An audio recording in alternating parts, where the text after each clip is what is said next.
Welcome to Your Life Story, a space to explore the journey from survival to authenticity. I'm Sajine, and here we dive into the raw truth of breaking free from the expectations we've grown up with, rediscovering our voices and thriving after life's challenges. But this isn't just about my story. It's about life, from relationships and self-discovery to the messy, beautiful questions we all face. No topic is off limits. So if you're ready to embrace courage, healing, and living life on your own terms, you're in the right place. Let's connect. Let's grow. Welcome to the journey.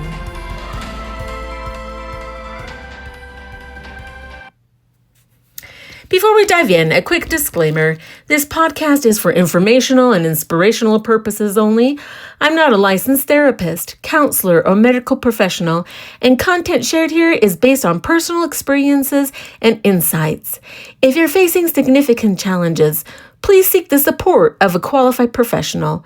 Remember, your journey is unique, and you deserve the care and guidance that's right for you. Welcome. I am happy to have you here on my podcast. It is a wonderful time to be able to be here and share my pain, but I know you have gone through it as well, and we're trying to find ways to empower you so you can move forward. Why? Because if I'm moving forward, you can move forward. There's hard times and good times. But you know what? When we're all close as a community, we can help each other out. So this one is called He Cheated and Said It Was a Trap. How I Took My Power Back After Betrayal. Wow, this one's a really hard one. He cheated. Then he told me he was the victim, that he was tricked, that it was a trap. And for a second, I almost believed him. Until I realized the real trap was me believing I wasn't worth more. This is the story of how I reclaimed my power after betrayal and how you can too. The trick was, he said that he was tricked of me being married to him and that I had him trapped. So that was one of the things that I thought was weird. You think it would be different, but no. So, quick backstory, how the relationship started. We actually met at church, which I thought was wonderful. But then at the same time, I didn't know if I was okay. He was a bit young, and I thought, you know what, he's a bit annoying. But then as time went by, I saw that he changed. And so then I thought, okay, well, let's see how we'll go on. The problem is there was early signs of gaslighting, denial, or deflection. The betrayal moment, discovery, and confrontations were interesting for me. It didn't start with him cheating from my perspective. It started with the lies he told that made me question my own eyes. The times he said, "You're crazy," when my gut knew better. When I caught him, he didn't even say sorry. No, he said, "I'm glad you saw it." He said it was a setup for me. He said he was the victim. And that's why he had to do this, to see if in fact he was really in love with me, or if somebody else would make him happier. And if so, then he would just move on to the next person. Mind you, I had been already married to him here for a decade plus. And to me, for him to say that was just really a slap in the face. Like I was supposed to comfort him. And that was the moment everything broke open for me. It was brutal. It was the point where he was like, "Oh yeah, I left my phone open. I didn't even put a passcode in there because I know I you were going to go looking at it. And mind you, I've never looked at his phone, ever. Because why? I thought, you know what, in a relationship, you should be able to respect each other. And I knew that the only people he spoke to was his family and some friends, and or at work. So I didn't think anything was wrong. Why? Because he was a churchgoer. You know, he did sermons and stuff like that. He was helpful with the community. And I didn't think anything was wrong with it. Boy, was I wrong. And the bad thing is that he made it sound like I was the one who was treating him horribly, that I was the one taking all his money, that he didn't want to pay a mortgage, bills, food. And I was just like, well, you have a family, we have a home, we have all these bills, you've made commitments with contracts, everything, and now you think, oh no, you know what, I'm just tired. You're making me depressed. You're stressing me out. I want out. And basically he dumped everything on me. And even said, you know what, I'm going to take the lighting away from you, the heat, water, and we'll see how you'll do. Horrible. The awakening moment when the manipulation became clear. You know, my mother had told me, hey, I think there's something off. You know, I think he has wandered and I think you need to check on it. And it actually, I was like, no, I know him. He wouldn't do that, you know, but she's like, no, I've seen this before, you know. And so I was like, okay, I will check it out. The pain of choosing yourself for the first time. We'll talk about that. Letting go of who you thought you were. I mean, oh my gosh. You know, the pain of choosing myself for the first time is because I've always had the serving mentality. It was ingrained in my religion. It was ingrained in my heritage. And basically in womanhood that we are told we have to have the home immaculate. We have to be there for everyone. And, you know, basically, we forget ourselves. The only times I had for myself was basically when I was asleep in my dreams. Those were the times that were for me. But then as soon as I woke up, it was go, go, go. It was kids, get them to school, get food, everything, get myself to work, come home, cook, clean, get the kids ready, spend time doing laundry, doing yard work. Yes, I did the yard work too. And then I had to sit there in front of a sofa because that's where he wanted me. He didn't want me anywhere else. So the kids played, you know, in the living room while I had to sit there. And I was like, I need some time for myself. But the moment I had time for myself, such as exercise, I was told I was being selfish. Okay, so I think I gave so much in this relationship, but yet I was the one who was taking everything away from him, from what he told me, and that others could give it better for him than me. You know, letting go of who you thought you were is hard because I thought I was someone. But now that I'm learning to be myself, excuse me, it's hard because you don't even know where to start, because this is something that has, you know, you've been trained to do since junior high and up, that basically I had to start from elementary and then do a speed learning all the way up to, you know, to adulthood. There's a lot because I'm a parent, so I have to parent, but then I have to parent myself. Excuse me. And it's hard, but it can be done. And I want you to know you can do it. You know, there was many a time when I was in my car crying alone after another argument where I ended up apologizing again.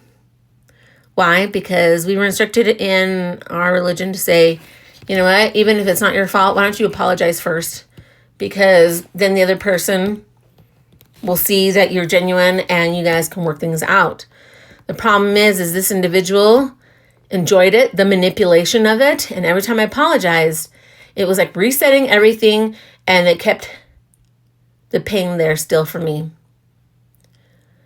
And I heard this voice inside me say, if you stay, you're choosing to abandon yourself. That was the night I stopped explaining myself, stopped justifying, and started walking away from the fantasy I was holding on to. You know, the more I held on, the more I got hurt. Basically, it's like, you know, I know some of you know, or maybe this is the first time you will hear this analogy of there was a monkey and he saw a coconut and there was a treat inside.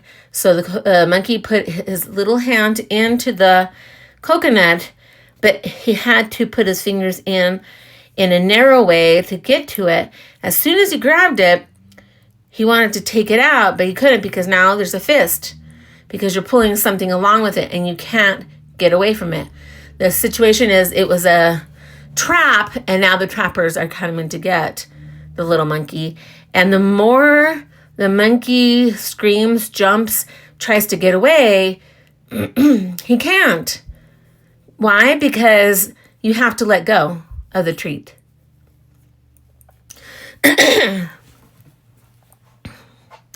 You know, that is something that's how I felt. The problem is now I have hurt myself tremendously holding on. And now I've heard, never beg. No, you have worth. The situation is many people say, why didn't you leave sooner? Well, there was a lot of responsibility. There was a lot of coercion. And now you have little ones that you can't leave behind. And you can't even take with you, because this individual, one time when I left, when he was being really abusive, he actually called the cops on me, stating that I was trying to kidnap the children, when in fact, I wasn't. I was just trying to get away to safety. And after, you know, some conversations, I was allowed to go home with my little ones. You know, and the thing is if you don't have a divorce decree stating anything, you're allowed to leave. Why? Because there's nothing holding you back. And I think that's something that is hard, but you need to figure things out. It is the hardest thing. That's why I believe they should have some type of courses before you get married that says, if you get married, this is the information you need to know. And if in any case it doesn't work out, these are the scenarios, this is the steps you need to take so everybody can get away safely, instead of not knowing what to do because nobody ever tells you anything. You're left alone. And if you want any information, just like anything else, they want money. If you got no money, they don't know you, and too bad. They will get rid of you, and too bad, so sad. So, you know, I think younger people also need to be told this. I always tell them, get a prenup, you know, post-nup. Unfortunately, in this land, everything is done by contract. It's a business contract. They don't care that you, in your heart, for some, this is a holy union. They don't care. Not even the person who's hurting you cares. So, what do you need to do? I took my power back. Boundaries, emotional boundaries, physical and digital. It was brutal. You know, the things you have to do, so many steps, just so you can be safe. No one's coming to save you. You have to save yourself. No contact or low contact if necessary. That is so important. Why? Because you can't heal in the place where you're being abused. You just can't. You know, you have to separate yourself. You have to get that help. So why? You need to get support. You need to go to therapy, community, journaling, nervous system healing. I believe that is something that can be done. We are ashamed in our lives. Shamed in our lives because people think, oh, I wouldn't go to therapy. Only people who are really bad go to therapy. No, therapy is there for anybody and everything, whether it's the most, minute, detailed thing to the most extreme. Of course, interview your therapists. Not everybody is trauma informed. Not everybody knows what's going on. And if in any case it is a toxic, abusive relationship, don't ever go to a therapist that tells you you need to do couples therapy, because guess what? That is their main arena. They're going to tear you down because they're going to make it all about them. And then the therapist might even side with them, and now you're in deeper trouble. No, get your own single therapy alone. And then that's how you can see what's going on. Community. Go to all the trauma-informed communities. They're out there for you. They will help you understand many things. But like with anything, always discern what is good and bad. Why? Because unfortunately, manipulators love to also disguise themselves as helpers. So that's why I believe is important. If you want to, I'm not labeling anybody, but it does help, where you can look at narcissists, sociopaths, and psychopaths. You can look at all that information, start seeing their game plans, all the steps they take. And then unfortunately with this, now you start seeing them all around you. Many of them, many great people though. Don't get me wrong, great people. But now you can pinpoint them, and you just can beautifully bow out when you hear that these people are toxic. So that way you don't have to go through it. No, you've already gone through a lot. Just move yourself. Journaling, beautiful thing to do. It's important to, write out everything that has been done to you. Then read it back, or go ahead and put a header. This is all the bad stuff that this person did to me. And then you can do one where it's just you and your healing process. Why? Because when you start thinking, oh, that person wasn't so bad, you need to go back and see everything that they did to you. And it's like almost like a shock to you. And you're like, I'm not going back. Why? Because as human beings, we naturally forget things.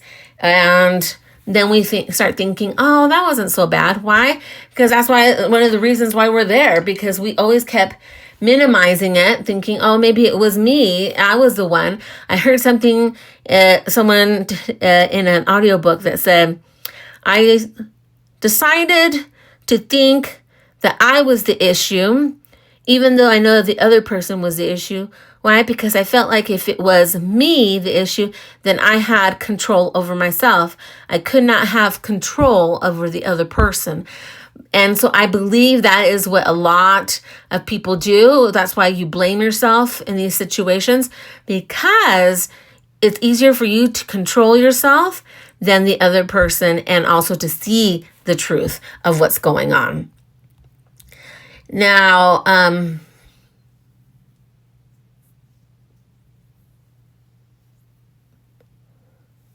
taking my power back wasn't loud. It was quiet. I blocked him without warning. I didn't explain. I didn't send one last text. I stopped performing grace for someone who never gave it to me. I grieved. I journaled. I went no contact. I invested in healing, and every day I chose me.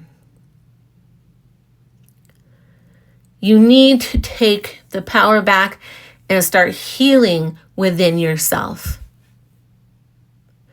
Whether you block or go low contact, like I said, if necessary, do it. Don't talk to family members. Don't talk to friends. Anybody who was in contact with them, don't, because as naturally as humans, we like to get and take back to everybody. And not everybody is going to be there for you. And the more they know, the more they can hurt you, and more the other person, the middleman, I guess you would say, will come back and start telling you things, and you won't even know it. Some people will even abuse you, even in their with their assistance, and I don't think that's okay. Choose yourself. Why? Because it's important. You know, if I have any contact, it is very minimal. It is only for business, and that's it.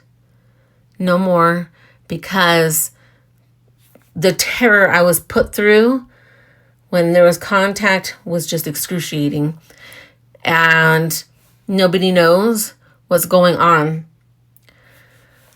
The truth about people who cheat and deflect blame. Oh yeah, I remember. He blamed me that I was cheating, and I was thinking, oh my goodness, why would I be doing that?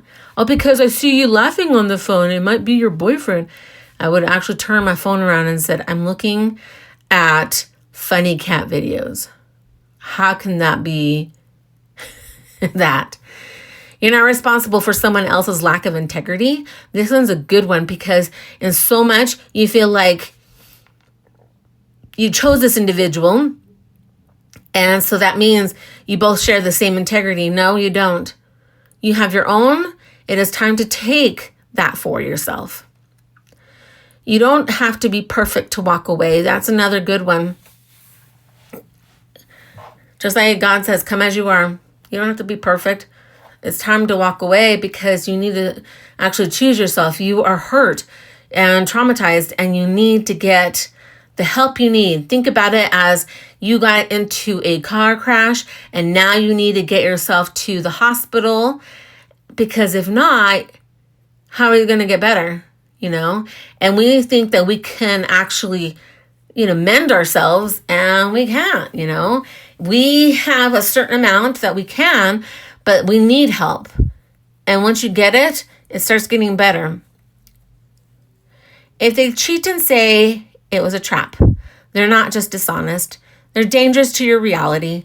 Someone who can betray you and still center themselves in the narrative will never truly protect you. But you can. Your boundaries can, and healing can. And that's what I chose. It's important for you to start choosing yourself.